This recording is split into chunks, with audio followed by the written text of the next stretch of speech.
মুসলিম লীগকেও হার মানাবে বলে আমার মনে হয়। যা যা সুদখোর মোল্লা ইউনুস বাংলাদেশে করছে,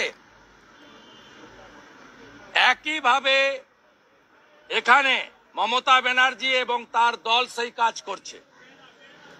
আমরা বিজনেস অ্যান্ড রুলস অনুযায়ী অ্যাডজর্নমেন্ট মোশন এনেছিলেন আমাদের মহিলা সদস্যরা।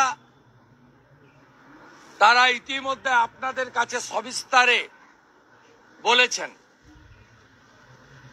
আমরা দাবি করেছিলাম মা সরস্বতী দেবীর আরাধনায় এবারে যে নজিরবিহীন জিহাদি হামলা, তৃণমূলের পরিচিত মুসলিম নেতাদের দ্বারা হামলা,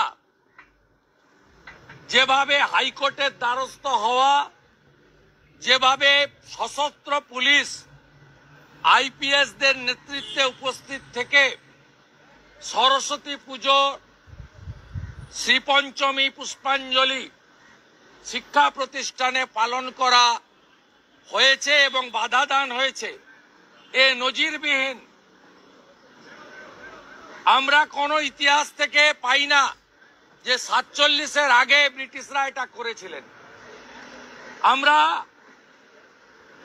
ব্রিটিশদের সময়ে বহরমপুর সেন্ট্রাল জেলে সরস্বতী পুজো বন্ধের ফতোয়া নেতাজি সুভাষচন্দ্র বসু অগ্রাহ্য করে পুজো করার কথা ইতিহাসে বইতে পড়েছি।